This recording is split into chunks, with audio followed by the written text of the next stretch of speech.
logins. So I can see who is logging in. Today there were some unnecessary logins. just one second, sir. I'm sure. streaming you live onto YouTube. Give me 1 second. Sure. I'm just because I have to. Okay, 1 minute. This is just stay with me. Okay. All right. Carry on, sir. You can carry on. Sure. So let us start from the place where we have been discussing regarding complication. I believe I discussed about lung. One patient probably discussed about destroyed lung of a boy with a piece of bamboo into the chest. Yes. Yeah, you did. You did. We heard that, and then the next patient came with a totally collapsed and atelectatic lung, and the thoracotomy was done. The bronchus was open, and a lot of mucus was sucked, like a bag of mucus. Whole lung was converted like this. It was sucked out thoroughly. Then it was washed with normal saline. Then one foreign word, marble, that was sitting in the main bronchus, that was taken out. Bronchus was closed, and anesthetist took a lot of trouble. Sir, sorry to disturb. We went up to 12th slide, sir. Third slide. No, this is good. 12. Just continue from here. Hello. Just stop. Sir, continue from here. Don't worry. Okay. So probably this we have been discussing, that the lung was totally atelectatic and it was full of mucus. It was a bag of mucus. Bronchotomy was done. It was sucked out thoroughly. It was washed with normal saline, and the bronchus was closed. Anesthetist took a lot of trouble to keep it ventilated, and then the bronchus closure area was covered with the intercostal muscle flap. The boy was a young boy. He did very well, and he survived with a whole functioning lung. So these are the two extremes. Either the whole lung may become bronchiectatic and destroyed, permanently lost, or the lung may be bag of pus to start with due to collection of mucus, due to obstruction. And if we are able to pick up patients at that stage, we can save the lung. So delayed cases develop with complication, either damaged lung or patient may be surviving with the lung. So this is what I wanted to stress, the importance of picking up foreign body as early as possible, and importance of efforts to protect the lung. Lung is a very, very vital organ. God was gifted with 2 lungs, but we cannot afford to lose even 1 lung or a piece of lung. We have to be very, very conservative for lung preservation. And now I would like to go the airway anatomically. Upper part is larynx. So laryngeal foreign bodies usually cause partial or complete obstruction. This larynx, starting whole larynx, this area is a wider area, but initial part is the vocal cord. And once the foreign body enters the larynx, you give a sensation of stridor, that is abnormal high-pitched musical breathing sound. It gives some amount of cough, some hoarseness, some dyspnea, some painful swallowing, and aphonia. These are the features. And what I was discussing, probably connection was lost that time. I was telling the story of one of my very, very senior pediatrician friend. It was Dr. Malhotra. It is a story maybe 20 years back. I was sitting in the evening having a cup of tea, and I got a phone call from Bhabiji. Hey, please rush. He stays 5 minutes away from your house. Please rush. We had been watching India-Pakistan cricket match. It was very, very high end, and suddenly he started choking. I rushed in his house. Incidentally, he's a pediatrician. He had a clinic in his house. So he had a laryngoscope. I saw that he's grasping for breath, gasping for air. So I put a laryngoscope, and I could not see vocal cord. It was whole dark. Light was blocked. So what happened? I took a artery forceps and something, whatever I could see, I could hold and put it out. It was a piece of tej patta. Tej patta, it is used in halwa. Yeah, so, bay leaf. That leaf. So what happened? They were enjoying a very interesting cricket match and having a cup of tea with some halwa. He's a Marwadi. He's a Marwadi house. Halwa is very great preparation. Bhabiji was very great to cook halwa, and she used to entertain me with halwa a number of times. So see, this halwa was going to kill him. Very fortunately, it was picked up, and this case report was published in a good journal, the Journal of Otolaryngology, Indian Journal of Otolaryngology. It was highly appreciated. So what I wanted to impress, that such a benign, simple thing may take your life, just like coronavirus that is on us. So very, very simple thing may block your airway. That may be disaster. Let me say some technical issue. If it is in larynx, simple X-ray or fluoroscopy give a lot of information, provided it is metallic foreign body. You can get a hint about the metallic foreign body. Or like a lateral X-ray, you can see the larynx. That you cannot identify foreign body, but the wide air passage that give you indirect idea whether it is enough space is there. If it is a foreign body in the larynx, it can be taken out as simple as taking it out from the floor of the mouth, from the vocal cord. Many times children come with foreign body and we are ready to pick it up, and our anesthetist go away with all the credit. He puts up the laryngoscope and the forceps and picks up the foreign body. It happens a number of times in my practice. So it can be taken out by simple laryngoscopy, and a gasping child may be saved very nicely. It is very, very interesting and important area. And if it passes down in the trachea, it may be taken out by doing tracheotomy, not tracheostomy. You open the trachea, take it out with a forceps, and when you open the trachea, you can put bigger forceps, you can go down, you can go up. Sometimes what happens, I can tell you about the experience of marble, of Kanchka Goli, that marble. It entered and it sat within the larynx. I tried my level best, I was unable, I could not take it out. Then I thought, how to do it? Did one open the trachea, tracheotomy, blocked with it had to be done very quickly, blocked with a gauze piece below and pushed with fiber optic bronchoscope from above. It passed through the larynx, come there, it came out from the tracheotomy. If you need, you can put a tube and into tracheostomy also doesn't mean really difference. But I mean to say that either you can take the foreign body from the above by putting some forces, seeing through the laryngoscope, or you can open the trachea, take it out, you close it, that is tracheotomy, or put a tube, tracheostomy. So these are the or simple thing that hemorrhage management, it comes automatically. The simple maneuver, everybody can do it. So these are the ways which helps us to get rid of laryngeal foreign body. Now the major issue, the getting laryngeal foreign body may be infrequent and sometimes in a disaster. Most of the time it can be done. But major interest of us is tracheobronchial tree foreign body. It has passed the larynx. Either it is trachea or it is in bronchus, main bronchus, branch bronchus, segmental bronchus. But most of the time it is not in trachea. Unless the foreign body is quite big and odd in shape, sometimes a whistle, that is plastic whistle, which is enjoyed by children. That is notorious foreign body to be lodged sometimes in trachea in very young children, or it may be in bronchus. You can diagnose from a distance. When you are reaching the patient, often coming, you can see the blow of whistle, and that is diagnostic. You don't need any investigation, just that blowing. History of sudden choking or sudden distress in a boy was very, very comfortable playing with children, and he started respiratory distress. And when he reached you, you can hear the whistling sound, whistle. If it is sitting somewhere. If you are fortunate, if it is passed down, right bronchus or anywhere lower down, if it is one bronchus, the patient survives with other lung. If it sits in the trachea, that may kill the patient. So we must be careful. The tracheobronchial foreign body starts with initially with coughing, then intermittent dyspnea, or if it is totally blocking, it may cause cyanosis and even kill the patient.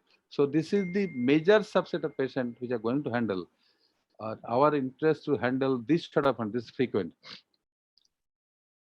So where the foreign body is lost, that depends on the size of the foreign, how big it is, and the shape, round, triangular, or irregular shape. If it is marble, it will be stuck somewhere. If it is whistle, it will be some other else. If it is groundnut with the shell, it will have different lodgement area. So it depends on the site.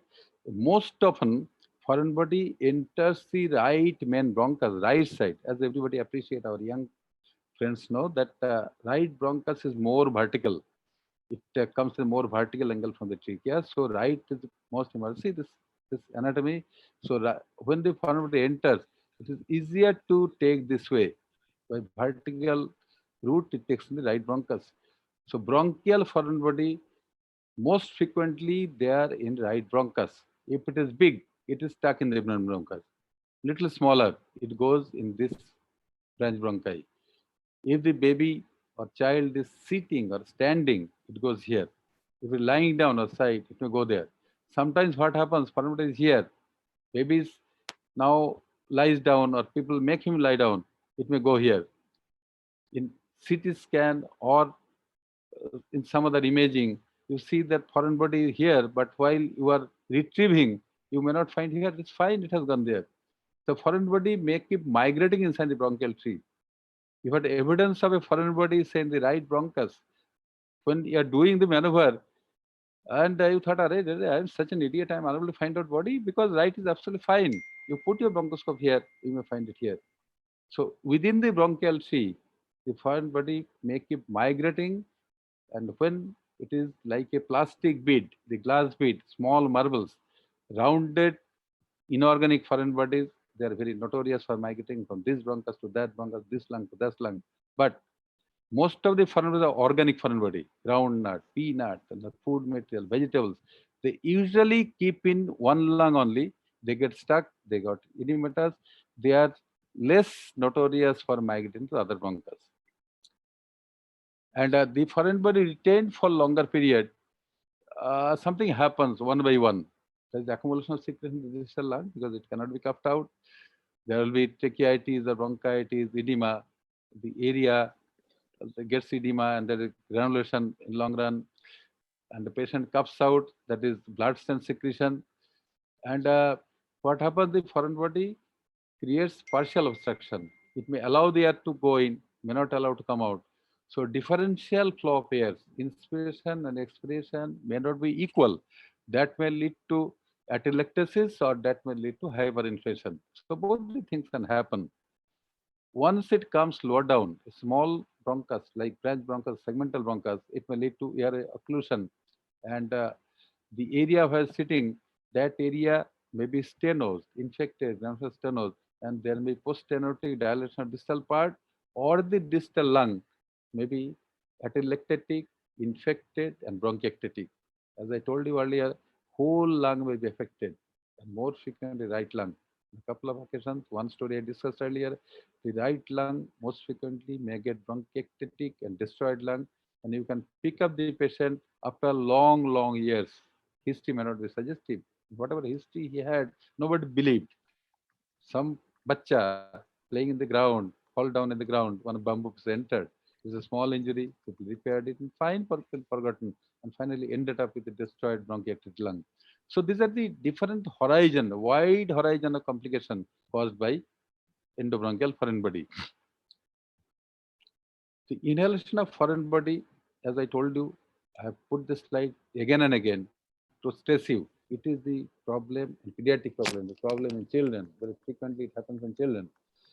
And the careful history or otherwise very strong suspicion, you must suspect the baby was very jolly baby, playing nicely, suddenly started coughing, suddenly started choking. And if somebody has given you history about something taken in, it is fine. Otherwise, a baby otherwise healthy started coughing suddenly, feeling occluded, feeling choking is a very strong sign. In that, I have a very common idea which I want to pass to my friends, younger friends. Please believe the older ladies in house. In India, dadi, nani, that older ladies, they are very attached to children. They keep an eye. I have an experience of handling these cases a number of times. When the old lady, the poor old lady told repeatedly, "Ye bachcha kuch nikal gaya." He has taken something in. Nobody believed. The baby was sent to one physician, then the pediatrician, then from this city, that antibiotics, the antitubercular, then they are. So everything happened, but nobody believed the story stated by the old lady. So please believe the old people in house, if they say something which relates to inhalation of somebody or something starting suddenly, healthy baby starts coughing. That is a very, very significant symptom. So what is the treatment? Somehow, if you diagnose that is foreign body, you have to retrieve it. Retrieval is very simple, rather very complicated also. It has to be a bronchoscopic retrieval. And let me add here, diagnosis of foreign body, I have spent quite a lot of time by saying that it is all clinical, history and suspicion. After that, you need to do some investigation, and X-ray is still the gold standard. If it is metallic foreign body, you can pick up an X-ray. If it is organic foreign body, it gives you indirect evidence. A lung or a lobe may be atelectatic, it may be consolidated, it may have features of obstruction. Early cases, many of them present with obstructive hyperinflation, just like what happens in congenital lobar emphysema. The air is allowed to go in, but doesn't come out. It is one way. The air is inhaled. It doesn't come out from the bronchial tree. So these are the varieties of things. If it is, it can be seen in X-ray. So X-ray, chest X-ray gives you primary information. Then details you will get in CT scan. And definitely after that, you have to go for bronchoscopy. I will discuss bronchoscopy in little more details. I will spend some time for the sake of my young friends. Many of them might handle bronchoscope. A couple of them might not be very, very conversant in bronchoscope. So bronchoscope is a very, very important organ. It is a very important equipment or important tool for all thoracic surgeons. So bronchoscopy used for retrieval of foreign body, most of them are rigid bronchoscope under general anesthesia. But role of high-airway bronchoscopy cannot be ruled out. It is used now. I will discuss head-to-head within these two. But majority of cases which reaches you, maybe old cases, maybe impacted cases, maybe odd material, maybe difficult to handle, maybe marble, which is difficult to handle, maybe peanut, which get crushed while you pick up. So it may not be easy to take out. So in most of the instances, it is rigid bronchoscope. Another reason, rigid bronchoscope, ventilating bronchoscope, it works like endotracheal tube. Once you put the rigid bronchoscope, you can connect to ventilator, you can ventilate the patient settles, open the eyepiece, put forceps, see with telescope, handle and take it out. But fiber-optic bronchoscope is not ventilating bronchoscope.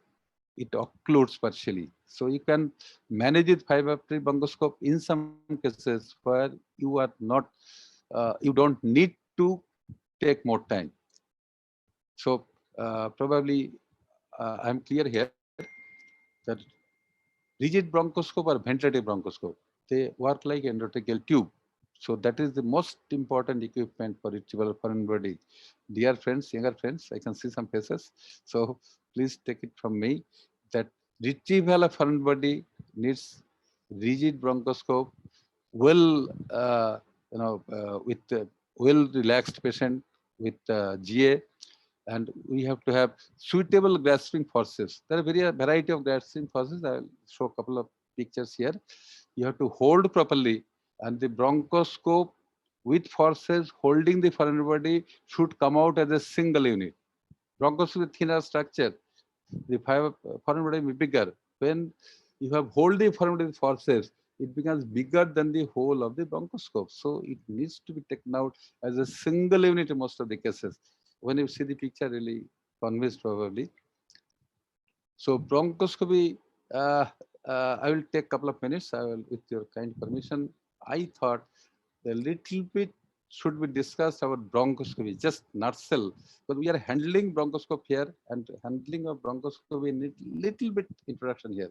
So I will take a couple of minutes, and I will rush through the regarding a little background of bronchoscope. You know, bronchoscope is very old equipment.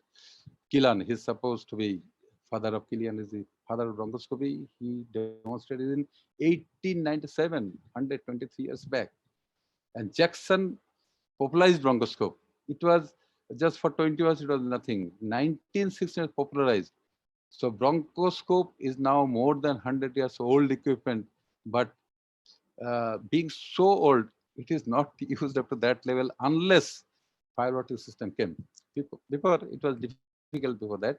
So in 1964, Ikeda introduced flexible fiber optic bronchoscope that revolutionized the bronchoscopy, and from surgeon it went in the hands of pulmonologist. So these are the older pictures, So bronchoscopy, let me tell you, there are three forms of bronchoscopy: rigid, I already told, fiber optic told, and another one that is virtual bronchoscopy. Neither rigid nor fiber optic. It is CT scan. It is soft on CT scan. CT scan images uh, in a software that gives you follow through of the entire tracheobronchial tree. All the people, thoracic surgeon, ENT surgeon, pulmonologist who are handling bronchoscope must be conversant with virtual bronchoscopy. They must be able to interpret uh, this bronchoscope, virtual bronchoscopy, that gives a lot of information. Just very simple couple of words I have put. For any diagnostic purpose of lung disease, yes, it is fiber optic bronchoscope.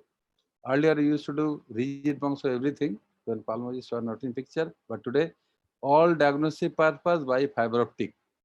If it is airway, most of the cases by rigid, but many foreign bodies can be retrieved with fiber optic, and sometimes it's a combination. We put the fiber rigid bronchoscope, ventilate through rigid bronchoscope. We put fiber optic. I will show a picture, and they hold it. So combination of rigid and fiber optic, that is also practiced.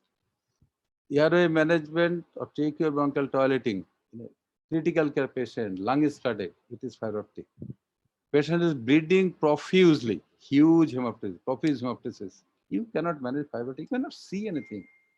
Please put a rigid bronchoscope, suck it nicely. Through that, put a fiber optic. You may be able to localize, say, one tumor.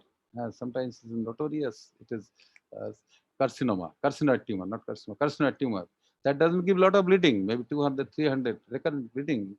Patient is flooded. It is bronchitic cavity, cavity lung disease, or any telangiectatic lesion in the tracheobronchial tree. Whole bronchial tree, both sides flooded with blood. You are not able to see anything in fiber optic. Please put rigid, suck it nicely, so that put fiber optic, see nicely, suck nicely, take a biopsy and come out. So combination of fiber optic rigid, they are not fighting with each other. They are complementing each other, just like two sister, twin sister. So don't think that you can handle only fiber optic bronchoscopy and that is enough. No.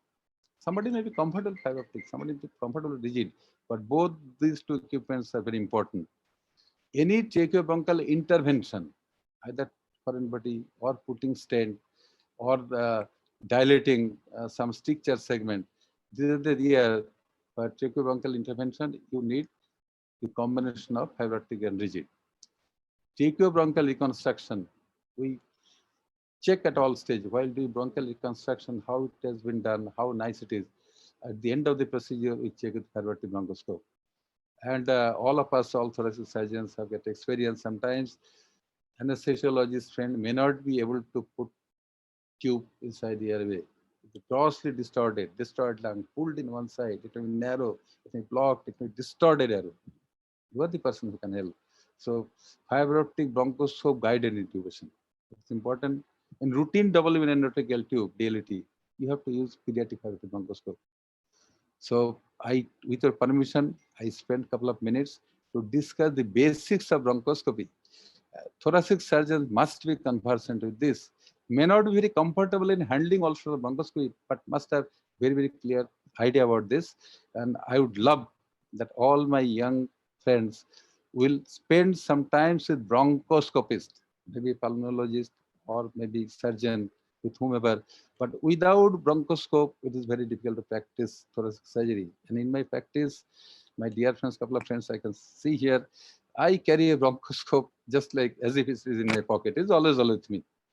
So in pre-op period, during surgery, after post-op period, even in cardiac, when the lung gets flooded, the conventional practice, what you do, nebulization, chest physiotherapy, partial drainage. And in spite of that, if it is recurrent collection, it is very comfortable. Put a bronchoscope to careful segmental suction and lung gets cleared. So handling fiber optic bronchoscope like a tool is a great help for all thoracic surgeons. It is a weapon mostly used by pulmonologists, but my dear young thoracic surgeon friends, let them do it. They are your friends, but don't throw it away from your armamentarium. It is useful equipment. Please use it. It is a very useful thing. And fiber optic can be done under local anesthesia. Rigid usually needs GA. In our early life, we used to do under local anesthesia. And TIVA is a common thing. Total intravenous anesthesia can be used in both.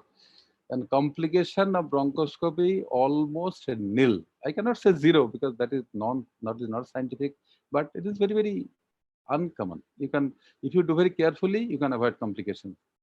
And sterilization as a chemical or radio. I have put this just like I thought the way I was a stupid thoracic surgeon for a long time. My young kids are definitely very smart, but these are basic things they must learn. And I want to appreciate them that bronchoscope is a very, very useful equipment. Let me waste a couple of minutes again. Who should do bronchoscopy? This question I have to answer in lot of clinical meetings, gatherings, young friends. Who should do bronchoscopy? Is it the equipment which you should get rid of? Dear friends, no. Pulmonologist uses they are very comfortable with fiber optic bronchoscope. Those pulmonologists who are interventionists, many of them can handle rigid, but they need help of thoracic surgeon. Then thoracic surgeons are more comfortable with rigid, but fiber optic is an important tool. They should be comfortable with both of these. Anesthesiologists are comfortable with fiber optic for either double even endotracheal tube or difficult intubation or taking care of wet lung or handling lung in critical care units. ENT surgeon, yes, they do it for foreign body, both rigid and fiber optic.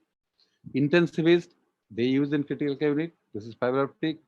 And radiologist, yes, it is virtual bronchoscopy, and they are great friends of great help for all of us. So either thoracic surgeon or pulmonologist, everybody should be able to interpret virtual bronchoscopy. That is a great help. So let me spend a little time about training. Fiber optic, it needs short time. You can learn it quickly. For interventions where you need to handle rigid, it is longer time.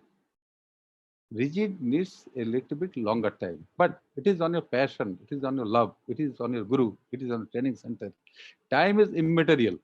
If you are involved, you can take it earlier, but by and large, fiber optic is relatively easier to learn. Rigid takes a little more time.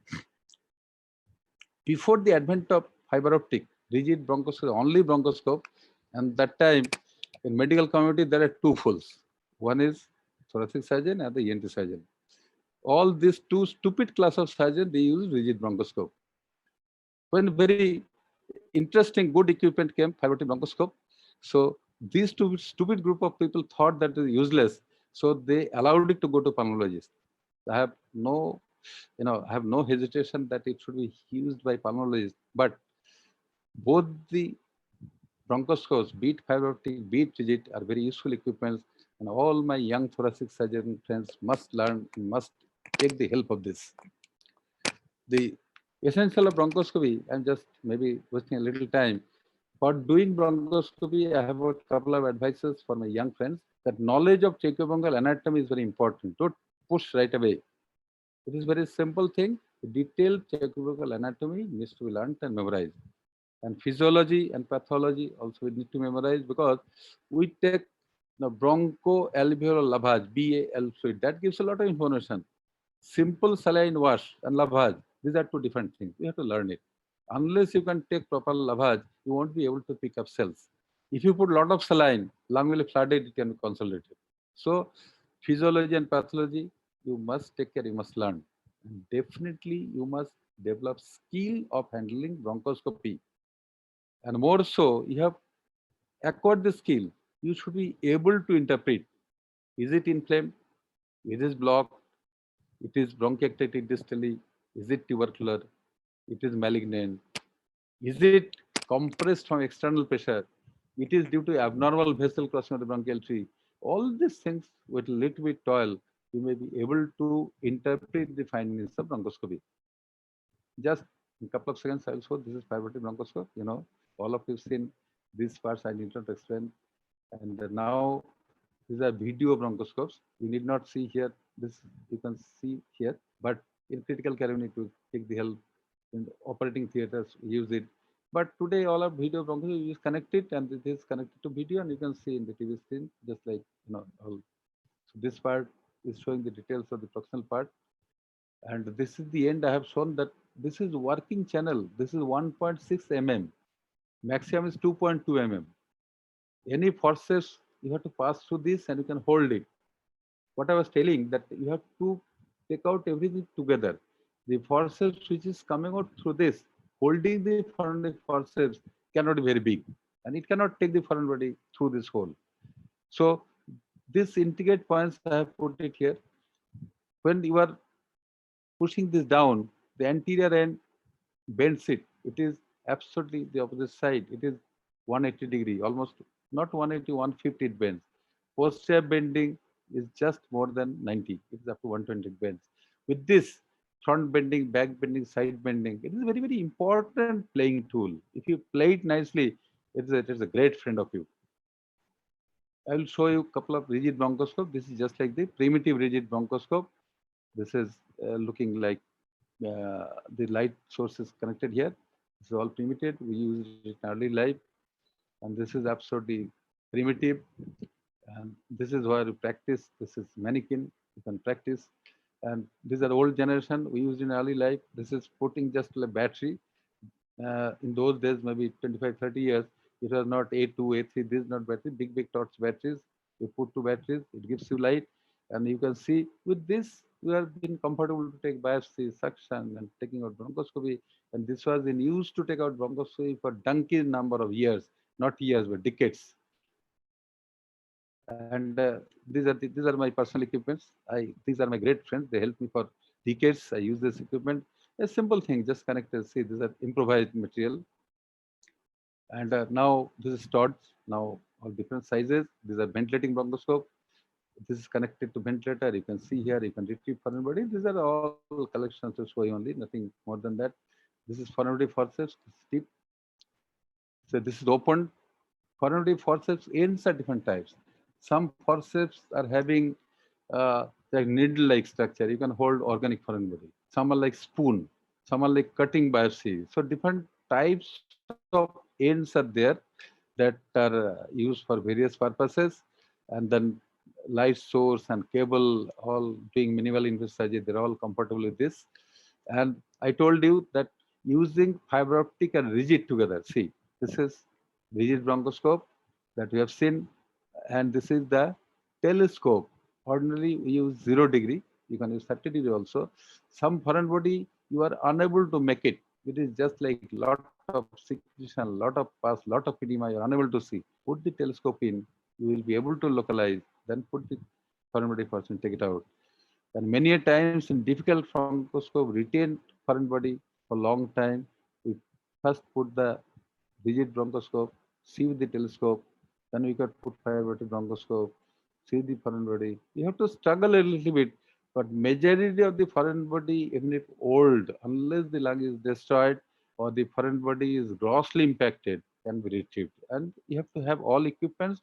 You must be able to play with all these equipment. That is the only thing, and that can be learned very easily also.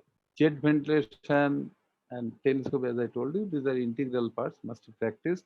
And different types of foreign forces, just for interest, I have put it here. And see, this is a foreign body, organic foreign body. It's hold like this, and a whole unit comes out together. Once we take it out, put the bronchoscope again, check whether other foreigners are left, and check the area where foreign is impacted, how much it is injured. If it is grossly injured or traumatized or inflamed or granulation, it may end in stricture, narrow segment that may lead to bronchiectasis in future. If you handle some patients, say right main bronchus or left main bronchus, having a interrupted foreign body for quite a long time, and lung was not damaged, it was full of material, not infected, and you have been able to take it out, and you found after taking out the foreign body, you checked it is 50% narrow. Please be careful, 50% follow-up. If it is gradually in follow-up gets further narrow, It may be a simple thing. You can do bronchoplasty. Just open and make a bronchoplasty, or you just cut it and make it internal. That will save the entire lung. And this is the area which requires trained thoracic surgeon.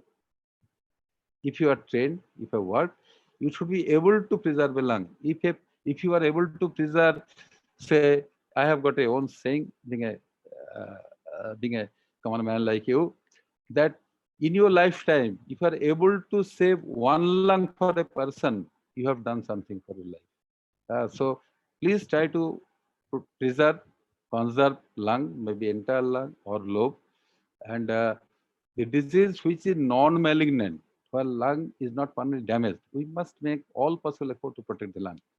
Pediatric size of bronchoscope may be very thin, starts from 2.5, and everything I have discussed, not spending any more time. So indication of rigid bronchoscope, as I discussed in detail, there is tracheobronchial foreign bodies. In hemoptysis, role of bronchoscopy, I have told you already, and laser placement strain, tracheal intervention. These are the areas where there is role of rigid bronchoscope. And disadvantage definitely requires GA. There is chance of traumatize unless you are enough experienced. And if the patient vertebral column is not, it's not flexible enough, that is ankylosis, that is difficult. And definitely rigid bronchoscopy has got a little steep learning curve. It takes some more time. Fibroscopic bronchoscopy learn quickly, it takes a little bit more time. And therapeutic rigid bronchoscopy is the foreign body retrieval through rigid bronchoscope, regarding which I have been discussing. And this picture might be remembered by my younger friends, maybe sitting in audience.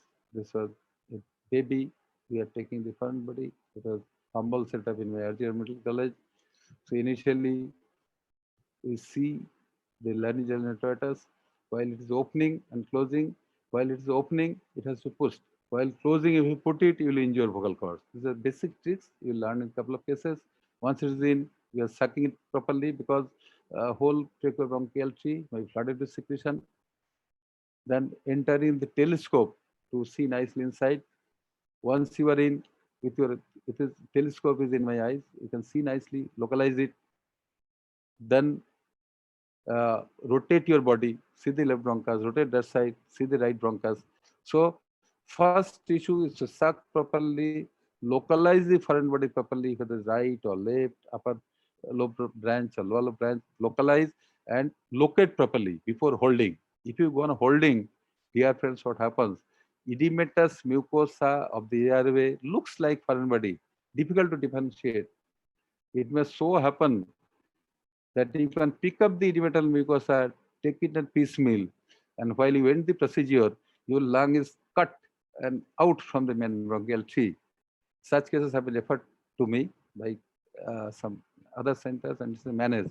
So you must be very careful if you're holding something and peeling up, because inflamed, impacted area of mucosa may look like foreign body. You may not be able to appreciate the plane between the foreign body and the mucosa.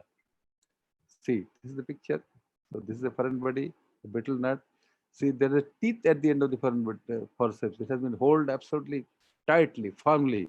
It has to be rotated. It has to dislodge from the area of impaction, disimpacted. And once it is here, this will not enter through the bronchoscope. So this unit, what I've shown here, this unit as a whole is taken out.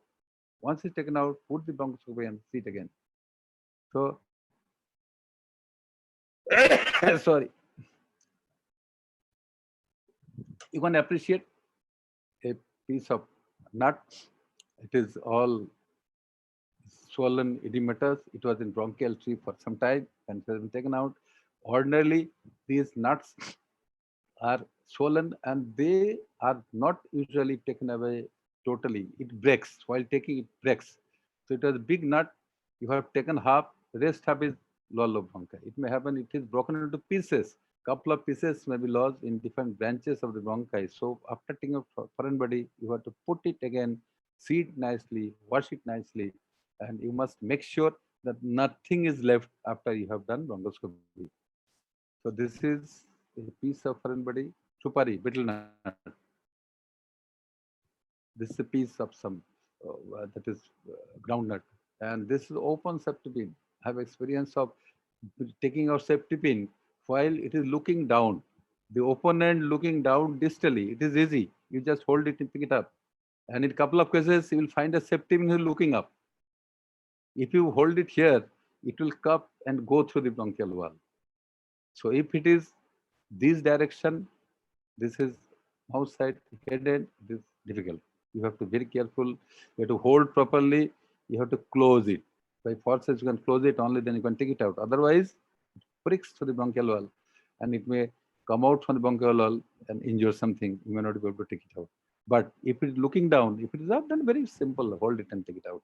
So this is a small stick that you learn. And this is a pin. That is a very common thing. And this is notorious. In number of times I have retrieved this, and this is after a long time. See, it has become black. These are a real time retrieved from the patient. This is a long time. It got rusted there, but it is sitting there. If when it sits across the bronchial tube, the distal lung get damaged and bronchiectatic. If it sits obliquely, air goes on two sides. So God decides how to put it. It may be across, it may be transverse. On that, it is decided whether the lung is going to be damaged or not. I will take a couple of minutes to discuss a couple of cases, practical.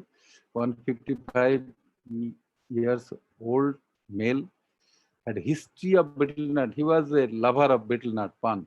In Indian, it is a very, very common practice. He told, I was doing that, suddenly I got cough. And he was a very sensible person, came and chest X-ray CT showed collapsed lung. Fiber-optic bronchoscopy was done by one of my pulmonology friends, and referred, they could not retrieve it. See, the whole lung is totally collapsed. It was sitting in the bronchus. So this is division. So after that, main bronchus was occluded. It is collapsed. And this piece of betel nut, it came out and lung expanded fully. Another 1-year-old child, another very, very notorious material is sunflower seed.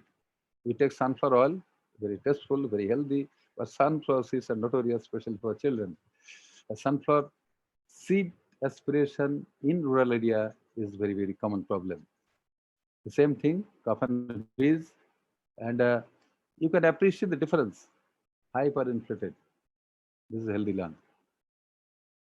The small baby, and see the small pieces. The sunflower seed imbibes water, breaks in pieces. You take it out, and lung expands fully. Another case, 20 months back, aspirated a whistle. What I am talking, that whistle. Recurrent respiratory tract infection, right lower lobe pneumonia remained unresolved. And as happens, was treated with antitubercular drug, then drug resistant, multi-drug resistance was thought, and that was given. Then CT scan was done. And that patient, see, this is the picture. That picture. So the foreign body, and then the resection showed that whistle. So rigid and fiber-optic rigid and fiber-optic bronchoscope, they are not enemies, they are complementing. As I told you, both of them needs to be used together a number of times. An ideal bronchoscopy should be proficient in handling both the rigid and flexible bronchoscope. They are two children, they are twin sisters. You must have enough love for both of them. You cannot ignore one. Maybe you might have more attachment to one of them. As a thoracic surgeon, you may more attached to rigid bronchoscope. As a pulmonologist, you may more attached to fiber optic. But you must appreciate the role of both of them. And see, this is a rigid bronchoscope through which I have introduced the fiber optic bronchoscope. Rigid bronchoscope ends at the branch main bronchus, say in right bronchus. The distal portion, the segments, the fiber optic bronchoscope can pick up samples from there and find out lesion in distal bronchi.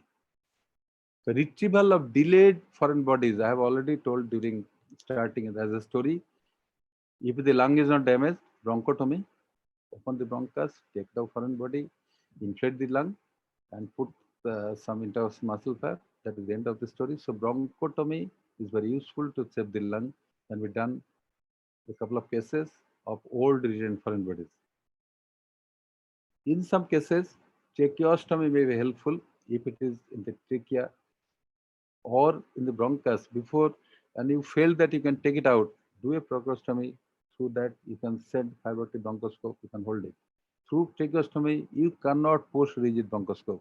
Rigid bronchoscope has to put through the larynx only. Fiber optic bronchoscope can put through tracheostomy only.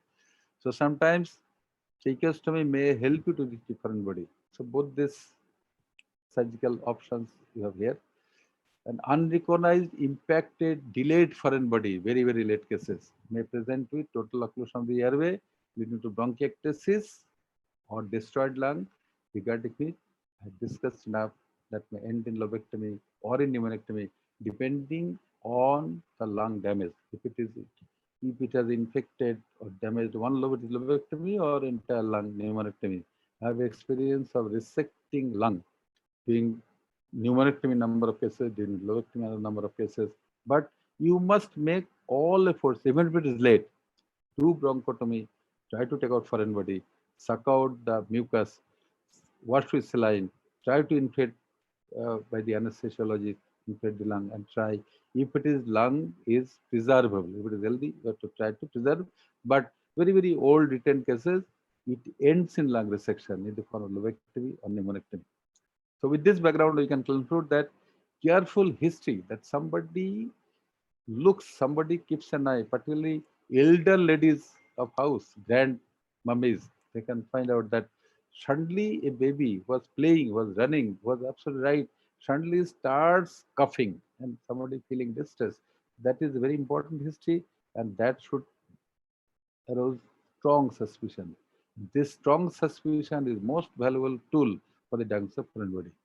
And for foreign body, rigid bronchoscopy is the most important diagnostic as is the therapeutic tool. Rigid bronchoscopy and anesthesia with adequate muscle relaxation, that is the standard therapy. Only few old and impacted foreign body required surgical exploration. As I told you, either bronchotomy or lung resection in the form of pneumonectomy or lobectomy.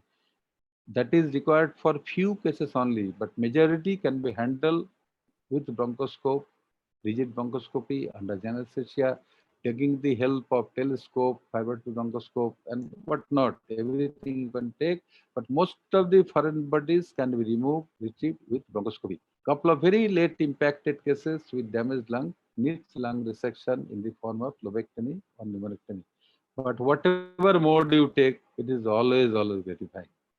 So let me end by saying, dear friends, my younger friends, in your armamentarium, please have one bronchoscope, and you must have reasonable training in fiber optic bronchoscopy as well as rigid bronchoscope. And in your clinical practice, definitely you will get some cases of coronary impaction. If it is early, you should be able to retrieve it. If it is late, you should be able to analyze and go for lung dissection. Thank you very much for patient hearing, and whatever queries you have regarding this very humble subject, we are now open here. We can go ahead with the discussion. Thank you.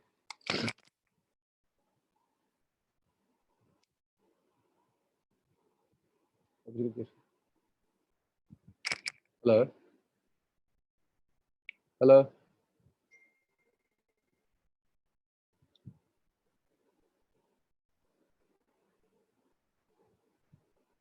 Yes, sir. Hello. Am I audible? Yes, sir. You are audible, sir. So now probably everything was audible till the end. Yes, audible. Yes. So now if something has been transmitted through this discussion, I believe you have appreciated whatever have been spoken, and let us have questions and discussion, whatever queries you have. So there is a message box downstairs, chat box. There are questions.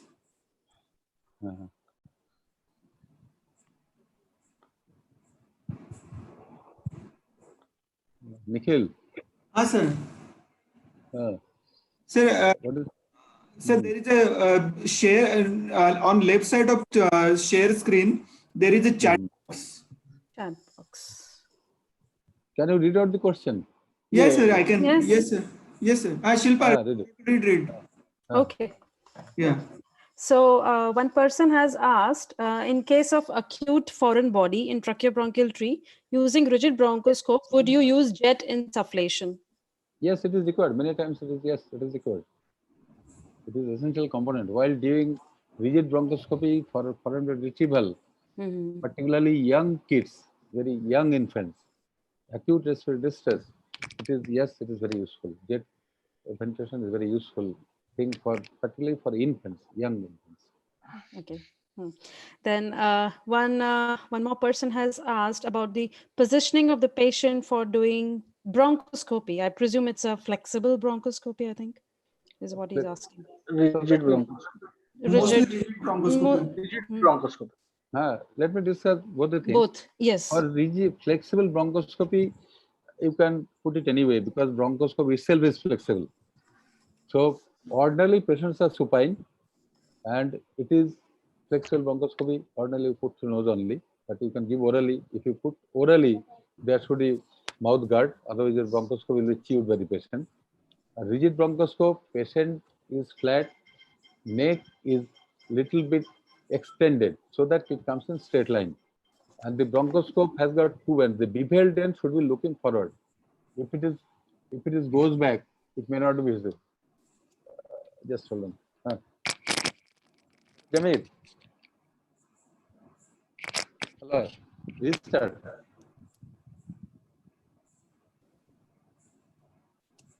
Okay. Okay. It was whole talk was audible or got disconnected now, or it was disconnected? Audible. Okay. It was audible, sir. Completely audible, yeah. Okay.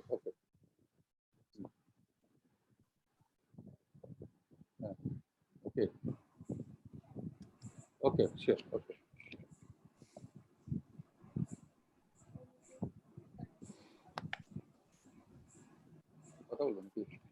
Ajay, can you hear? Yes. Yes, sir, we all can hear very well. Yes, sir. Then let us discuss.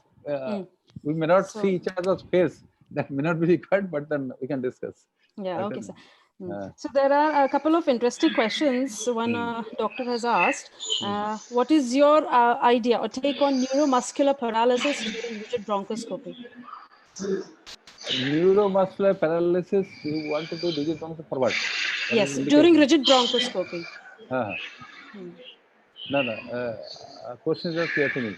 Rigid What is your indication or what is your take on neuromuscular paralysis during rigid bronchoscopy?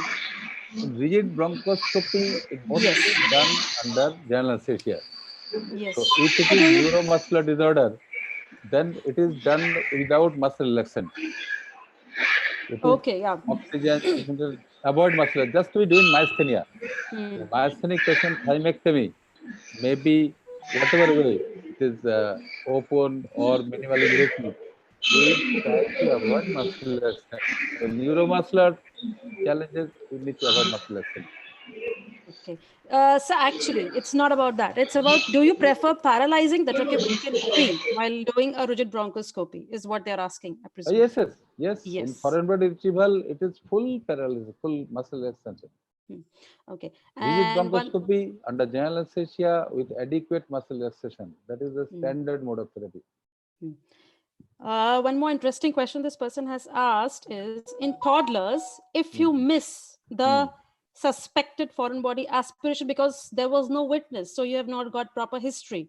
So then how do you rule out a missed foreign body versus a negative bronchoscopy? And what is your approach in both in the second situation? That I told you, if there is foreign body, some patient may be asymptomatic for some time, as I told in the beginning, or patient develops symptoms gradually. There are two phases. Early phases, maybe sometimes some cough, some wheeziness, some sputum production. So sometimes recurrent fever. All these symptoms, you look at X-ray and examine clinically, that will give some suggestion that some problem in the lung. Maybe local area of consolidation or some hint about infected lung disease, maybe some sort of lung abscess or bronchiectasis. If it is there, you look at X-ray, then X-ray may give you some information about the lung, then you go for CT, and definitely fiber optic bronchoscopy and sampling. Most of the cases, as I told repeatedly, that history is very important. A young kid running and playing comfortably suddenly start cough. suddenly starts respiratory distress. This is a very, very important symptom. So X-ray is very important tool, and fiber optic bronchoscope is a very, very important. In case of suspicion, I would not like to go by empirical therapy or antitubercular drug, etc. Rather, I would like to have a fiber optic bronchoscopy. Fiber optic bronchoscopy is a very valuable tool. It gives information. If you look at the entire tracheobronchial tree, you find all the main bronchus, branch bronchus, segmental bronchus are clean. You can collect some sample and test it and go for further therapy or antitubercular drug or whatever you like. In case of any suspicion of early symptoms like cough, etc., or evidences in radiology, maybe X-ray or CT scan, if there's any doubt, please put fiber optic bronchoscope. The fiber optic bronchoscope will help you to give a diagnosis that there may be foreign body. It may be retrieved a fiber optic, or else help of rigid bronchoscope will be required to retrieve the foreign body. Okay, thank you, sir. One more nice question has come up. So in rigid bronchoscopy, you said that it is contraindicated in patients like ankylosing spondylitis. So if you do flexible bronchoscopy in these patients, how do you approach via nasopharyngeal intubation? What is your approach of doing a flexible bronchoscopy for these patients? Flexible bronchoscopy Excuse me, definitely. I'm very sorry to disturb you, sir. Dr. Ali Zamir is trying to log in. Right now, Dr. Anita Bhalla, if she can listen me, she is the host. So she will have to allow Dr. Ali Zamir Khan sir to log in. When he is trying to log in, a message is coming, the host will allow you soon. So right now, Dr. Anita Bhalla, if she is able to listen, she is the host. So she has to allow Dr. Ali Zamir sir to log in.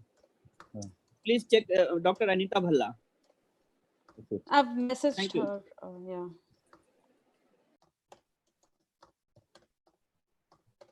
Yeah.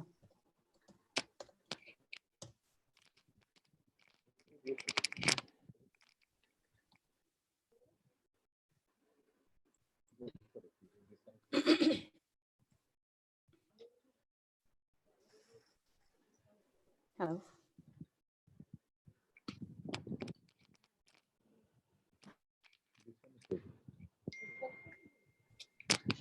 I think Dr. Gandhi should continue with questions.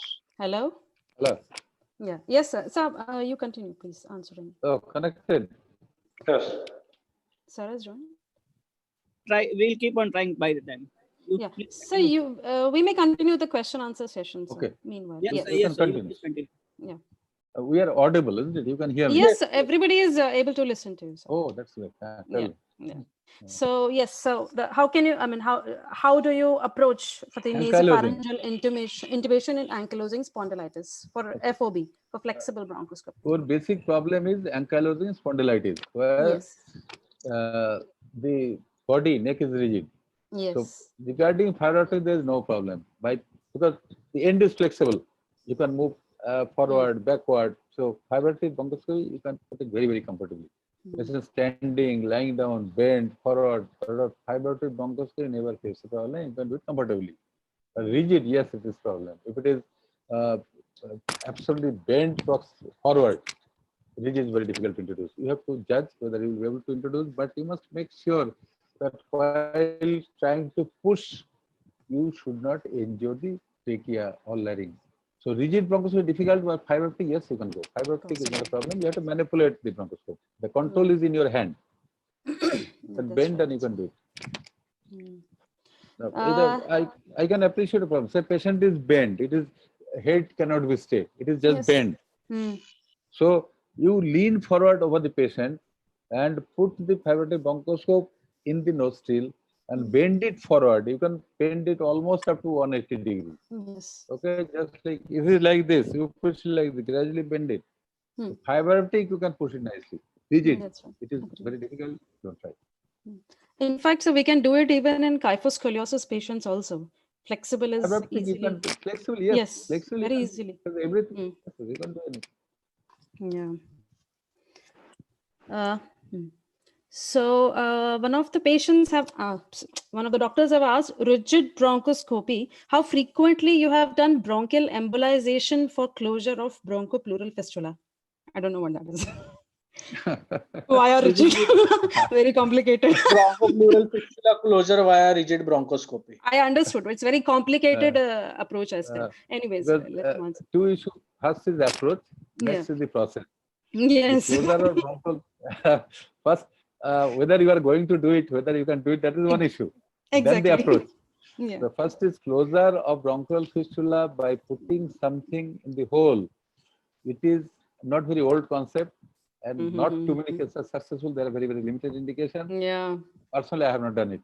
I don't have experience. But if you like to do it, you can do it. What I have done, I have helped my pulmonology friend. I have not done it. Hello. Hello. Yes. Please, others can you just switch off the mics? Yes, sir. Please go ahead, sir. Please go ahead. Yeah. Bronchopleural fistula closure through bronchoscope. I don't have personal experience. I have not done it. Hello. Okay. Okay. Hello. Yes. Yes. You want to speak something, Dr. Vinay? This is the question by me only. I'm professor and head in cardiothoracic surgery, and I have done so many cases by blood clots or by putting the Surgicel and close the bronchopleural fistula. Then after that, we have done the thoracic surgery, doing a decortication lung or local thoracoplasty. Then only we can be able to, because most of the time with the bronchopleural fistula, there is empyema associated with it. So with empyema and bronchopleural fistula, it is not easy to do the decortication and close up the bronchopleural fistula through the pus cavity. So it is better to first embolize the bronchopleural fistula, close that bronchopleural fistula, and then do the other kind of the surgery like decortication, myoplasty, or you can then do decortication or thoracoplasty, local thoracoplasty, then only you can able to do it. So it is a better approach to first do the rigid bronchoscopy, put some blood clots or even the Surgicel or gel form and close that fistula first. This is one more indication of rigid bronchoscopy. Oh. It's not called. It's not. Excellent. Can you hear I don't think Sir, I thought that we would like to read it. Okay. You can't call it embolization. Okay, sir. Some blood clots or even the Surgicel or gel form and close that fistula first. This is one more indication of rigid bronchoscopy. Oh. It's not called. It's not. Excellent. Hello. I don't think. Sir, I thought that we would like to read it. You can't call it embolization. Hello. Should I respond to this question? Yes, sir. Please go ahead, sir. So actually, Dr. Khan has joined. So I think he might. Khan. It's good that he takes over the platform. Excellent. Hello. Dr. Khan. Ali sir. Sir, are you able to hear? Read it. He's not responding. That's good. I'm very happy to see it continue. So that's good. Can I respond to the? Can I respond to that question about? So actually, Dr. Khan has joined. Who is talking? He might. It's good that he takes over the platform. Excellent. Okay. Who was asking this question? Sir, are you able to hear? Sir, Dr. Vinay Nathani is a professor and head of CTVS. I'm very happy to see it continue. So that's good. Can I respond to the? Can I respond to that question? Someone is logging from both Zoom as well as YouTube. Yeah, I think there are. Yeah, echoing. I think YouTube's supposed to switch off. Yeah, the voice is echoing. Yeah, so in response to the professor's comments about using blood clot and things for the bronchopleural fistula, they're all temporarizing methods. You use them to get temporary control of sepsis. Usually, very rarely will a fistula heal by blocking it with thrombin or things like that. But it does give you a temporary control, which allows you to reduce the sepsis, but eventually you have to go in surgically and operate from the side and do all the stuff that the professor was talking about. So, no, hello. Can you hear me? we can hear you. Go ahead. Yeah, this was the question given by me only. Actually, just for temporary, it is we have to reduce the fistula site so that we can able to control the empyema for timing. Then go Exactly ahead the point I just made. do myoplasty or the omentum flap over the fistula site. Then we can do then any other kind of the surgery, either decortication along with a local thoracoplasty or extra thoracic dissection along with it.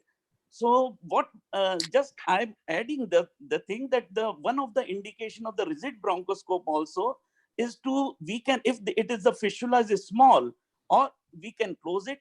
If the fistula is large, at least we can control that fistula for timing and go ahead with the surgery. Thank you, Dr. Naithani. Thank you very much for that comment. We've actually sir, had one more almost question. 2-hour talk on bronchopleural fistulas, and we've covered it actually. Exactly the same point that you made, we actually covered it for the audience, that you use it to temporarize the fistula. Yeah, exactly. For temporary, we can if it is a small fistula. Let's get back to the main topic, please, if that's okay. Shall Pardon? we get back to Professor Biswas for the next question, please? Yes, yes. Tell me. Okay, Shilpa, take the questions. I can't see. Okay. So the next question is bronchial injury with pneumothorax following foreign body retrieval. So what is your management protocol? If it is pneumothorax, that suggests, as I discussed, that there is some injury of the bronchus. So while some impacted foreign body sitting there, as I told very carefully and very widely, that finding the plane between foreign body and the bronchial wall may not be easy in impacted foreign body. We suck it very thoroughly. We put telescope to visualize nicely, and sometimes you may pick up the pieces of mucosa and make inadvertent hole in bronchus. Ordinarily, very fortunately, it doesn't happen round in the whole circle. It usually happens in one side a component, but it is avoidable. You must avoid it. So you take out the foreign body, suck it nicely, lung is expanded. If there is evidence of pneumothorax, initially you have to put a chest drain, intercostal chest drain. If the small hole, it may seal, but pneumothorax after retrieval of foreign body is not very frequent. If it happens, just a pull chain. If it is major leak, a lot of air is coming, lung is not remaining expanded, it is collapsed. Definitely you have to go in and repair the bronch. There is known complication, and management is also absolutely stereotyped. Pneumothorax, chest drain, and then open and close. Okay, thank you, sir. Thank you. One of the surgeon is still stuck with the same topic. He's asking, is blocking of the bronchus in BPF to be called as bronchial embolization? I'm not sure. I think both the senior surgeons can take the platform and answer this. I think this bronchial embolization, what is it? I mean, we are not even actually sure of this terminology, bronchial embolization. So, yes. The answer is simple, yes. Is no. This is not called as bronchial embolization. Exactly. Okay. So one last question is how to avoid a stricture after doing a bronchotomy? After doing a bronchotomy, yes. If you make a longitudinal incision and you suture it, there is chance of narrowing. So while making incision, you have to be careful about not making too long an incision. If you manage with a transverse incision, oblique incision, that gives a better chance of not developing stricture. While doing bronchotomy, you must plan it properly, either transverse or oblique, but please avoid longitudinal incision because that makes it narrow. And always when you do bronchotomy, put some vascularized flap. I prefer intercostal muscle flap. There are other options. If it is put that vascularized flap, usually you can avoid the chance of leak. Okay. And one of the surgeons is asking, is very curious. So he's asking any online platform where flexible bronchoscopy can be practiced, something like a clinical skills lab. I think my Why Dr. online? Jamil will be Basically, able why to not answer on? this. No, but Jamil why sir? online? Why not on patient? Yeah, so let me answer this. There are actually skill labs. It's a very nice question, actually. There are skills labs available for practicing flexible bronchoscopy. These are models on which you can actually put in a bronchoscope, and these are digitally converted on the screen to the pathway, and you can actually see the pathway.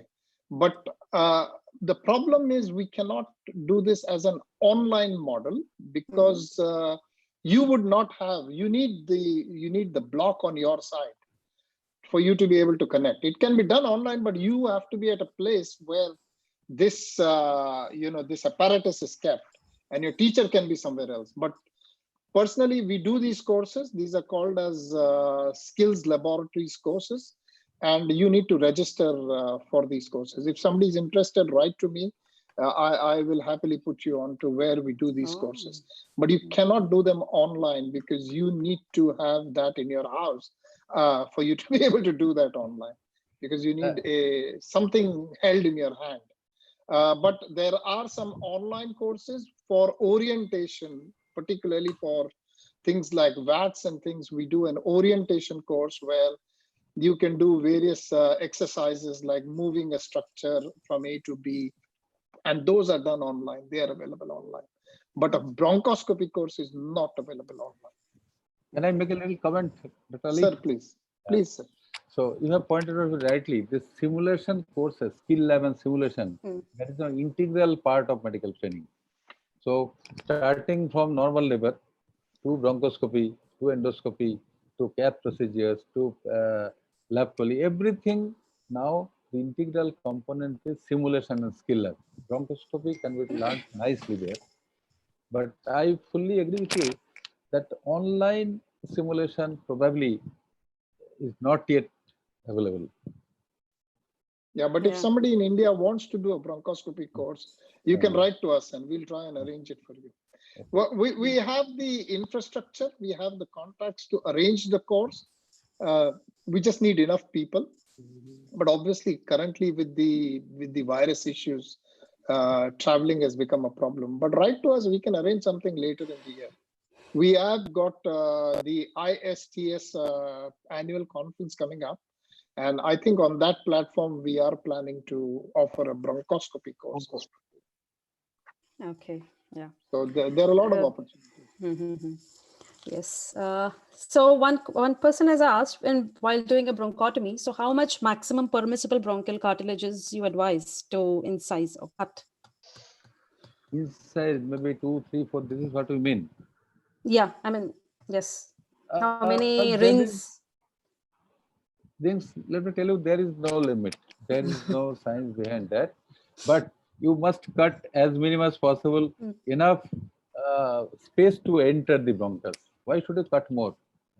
If required, you can cut a piece also, a ring of piece. You can, by mobilizing hilum, you can afford to say sacrifice 1 centimeter less more, and you can connect by end and osmosis. But that is not required unless a retained foreign body holding there for quite some time.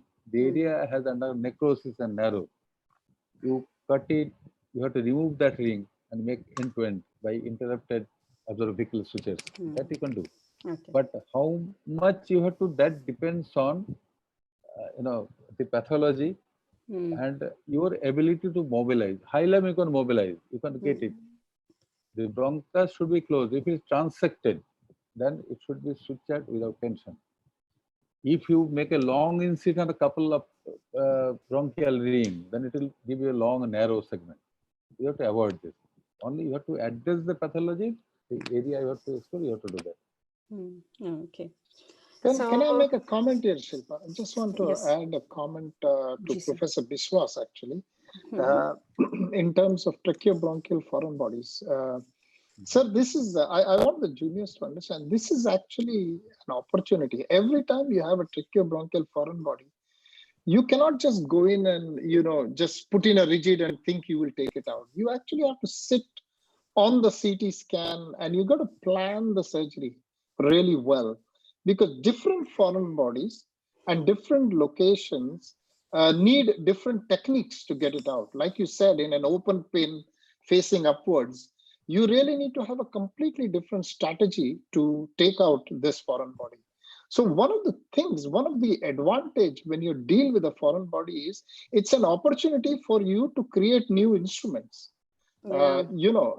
We have had situations where there was a foreign body with a little screw on the top, with a spiral twist, and we actually had to go into our local shop, and we had to create a long metal thing with the rings on it.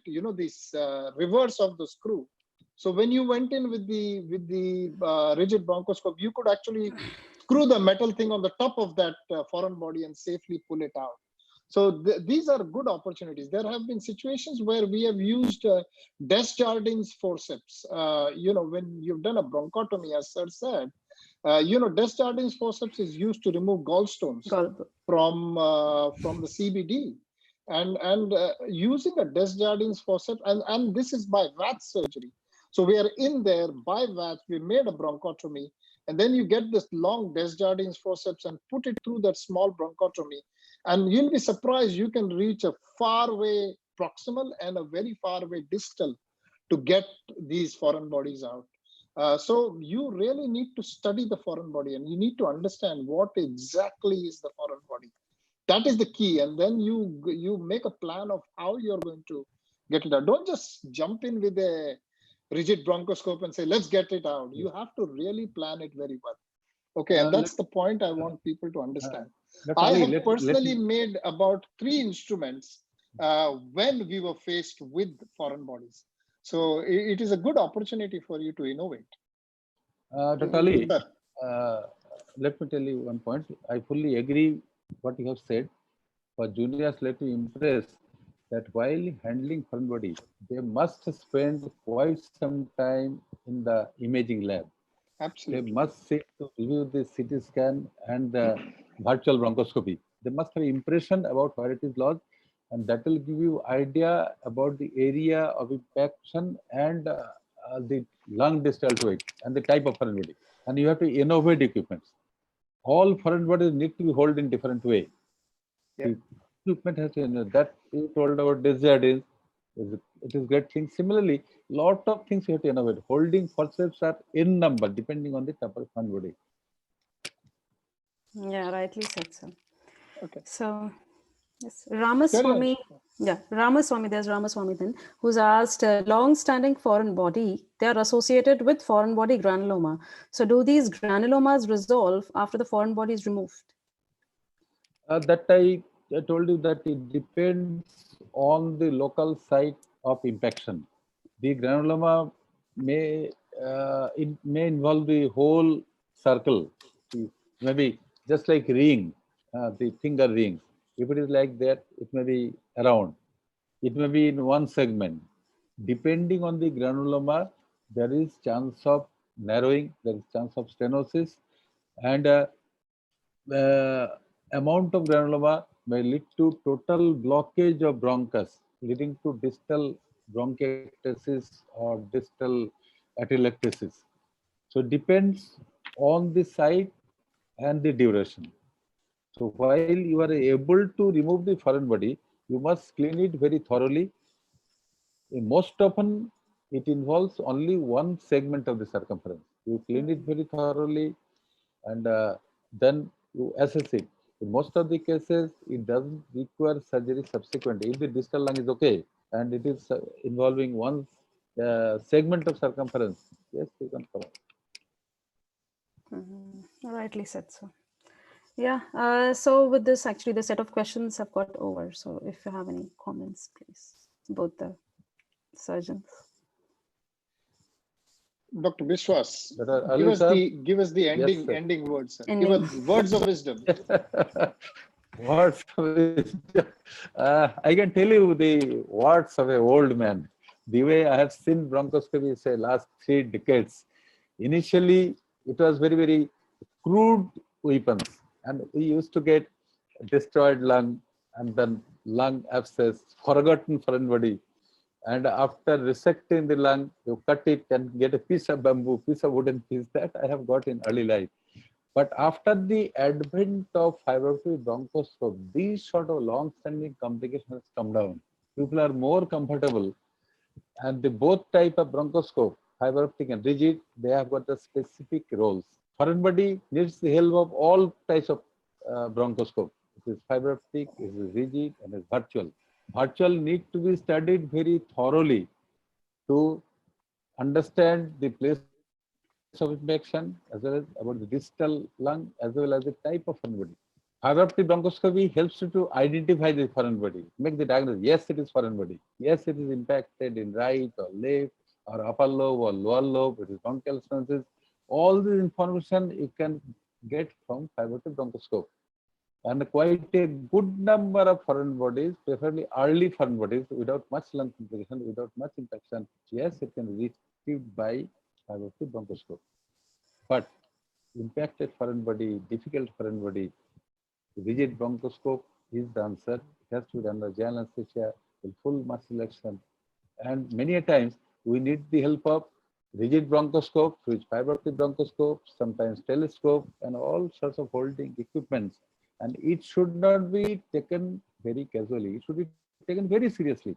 Because, say, some foreign body is sitting in the right bronchus. I had experience. It is in right bronchus. And say a marble or a some other foreign body which is not organic, which is not impacted. While the process, it slips up and blocks the lower trachea. Sitting in a bronchus will not kill the patient. Sitting in trachea will kill the patient. Some bronchoscopy occluding the airway completely will kill the patient. So while handling bronchoscopy, you must be equipped with a couple of things I am telling again: fiber optic bronchoscope, rigid bronchoscope, good imaging, what you have analyzed, and you must be absolutely geared up to handle situation. You may need to do tracheostomy very urgently. In this, I can tell you, you should have at least heard about mediastinal tracheostomy. It is not, it is very, very infrequently done today. Many of the young friends have not seen it, but you must be able to access airway. If you don't have time, just single step, enter the trachea, put the bronchoscope, suck in and come out. So airway is a very, very important area that will keep you alive or that will kill you. You should be able to handle it properly, and foreign body may occlude the bronchus and that may kill you. If it is in bronchus, you are safe. If it is in trachea, in larynx, it is very difficult. And let me end by the same word, that suspicion. The high grade of suspicion is the most important tool for diagnosis. And for that, old ladies in a house, please don't ignore them. Give good chance of hearing. Listen to them. They're telling, he was all right, suddenly he started coughing. So this and last word, let me tell you, these young kids, 2, 3, 4, 5, just started working and putting inside mouth whatever he is getting. Please keep extra eye on them to protect them from foreign body. And in case of any doubt, don't hesitate to put fiber optic bronchoscope in to make sure that it is nothing, there is no foreign body. And role of empirical foreign body for lung disease, empirical AT ducts for lung disease is now past. Please don't go for that. Bronchoscope, get samples and then treat. I think this is the message, and last message I will give to all my friends. Please don't avoid bronchoscopy. Pulmonologists are very comfortable, they will do it. But my young thoracic surgeons, they must learn bronchoscopy. It has got huge role. It is an integral component of thoracic surgery. Okay. I just want to make a comment on this. The point I want to make for all the young surgeons is that as a routine, this must become your routine practice, that any lung cancer surgery that you are about to do, or any lung surgery that you're about to do, when the anesthetist has just put the patient under, before they put in a tube, this was our routine practice in England for almost 20 years, that every single patient, we would put in a rigid bronchoscope and pass in a flexible bronchoscope. The reason was, of course, preoperatively, you could make an assessment of where you wanted to do the resections, etc. But more importantly, the registrar got to learn how to do a rigid bronchoscopy. The time to learn a rigid bronchoscopy is not when you have a patient with a foreign body.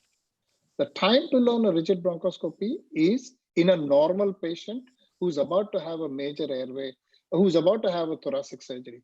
So I would request all seniors to make it a routine practice. In Southampton, for sure, every single patient who has a lung resection, we do a rigid bronchoscopy. We do a flexible bronchoscopy through the rigid, which takes a total of 2 minutes, not more than that. And then the anesthetist will put in the double lumen tube.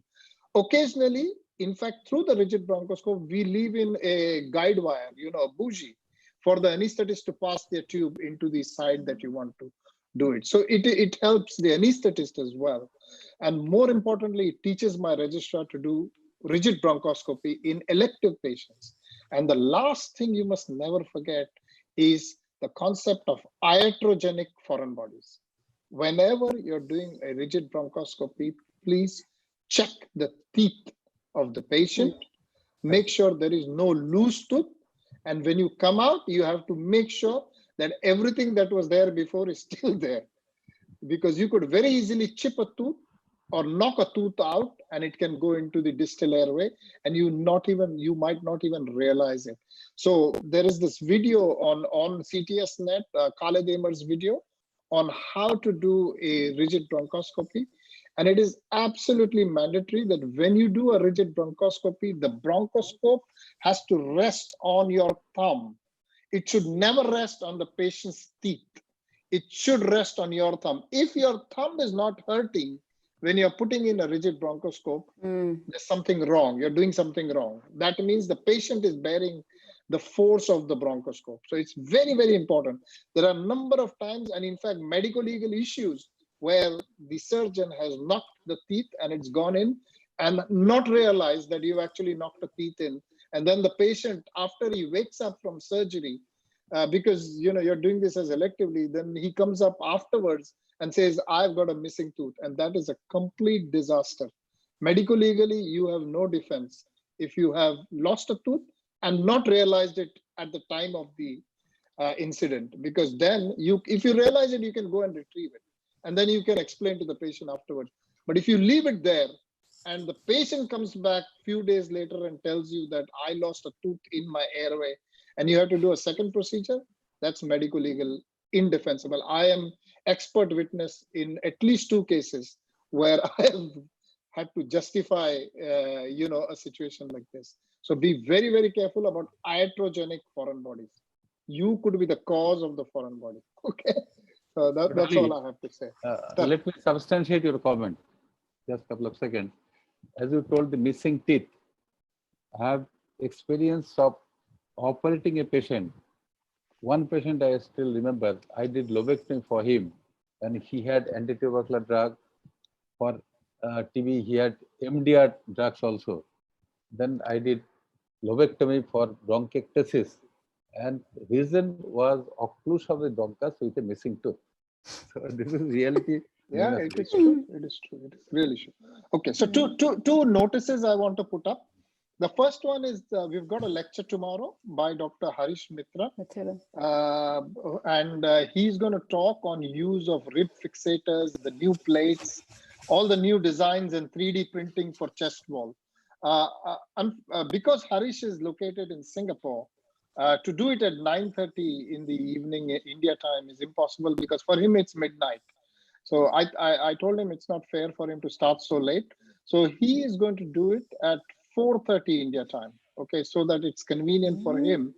I think it's around 7 o'clock for him. I'll send you the invite and I will make sure that everybody knows about that. The second important point which I want to make, which was the cause of today's disconnections, is that I want everybody who comes on these lecture series to put your name to your account. Okay, if anybody comes in with an iPhone 7 or a Xiaomi Redmi X, I will not allow you into the room. I'm serious. I will actually remove you from the room because today 2 times I've had these phones who have tried to log in, and then my connection got disconnected. So definitely there is security issues with these. So I will not allow anybody without a name attached to the account to enter into the study room, because the last thing we want is somebody having viruses on their platforms. Any platform you use. I use WebEx, I've used Zoom, I've used meetings. All of them have issues. So no platform is safer than the other one. I promise you, I use almost everything that is out there in the market. This is the most user-friendly platform. That's why I prefer to do lectures by Zoom. I don't do teleconsultations by Zoom. Those I use more secure servers, but for lectures I use this. But this is an instruction for everybody. If anybody logs in with an iPhone or with a Xiaomi or Infinity Note 4, I will actually not allow you into the room. It's for all other future lectures. It's just we can't afford to have viruses coming onto our system. Thank you very much, Dr. Babatosh. It was really, really kind of you to give us so much of your time. And thank you, Shilpa. You did a wonderful job. I was so happy to see that the next generation is going to take this forward. I'm going to just sit back and retire now. You can do all I have to thank Nikhil. Nikhil just caught me in between. Excellent. And I'm very happy that, you took over the meeting. So fantastic. That is a really, really well done. Well done. So Babatosh and I are retired now. You can take over the teaching of the... You can't retire. We won't let you retire. Don't worry. I am passing in my... I am already I am in not extra time. letting you people go. I am telling you, this coronavirus has told me I need to retire. Oh God. I am in danger. Okay. Time for the next generation to take over. Okay. Thank you very much. Bye-bye. Thank you very much. So bye. Good night. Good night. Good night.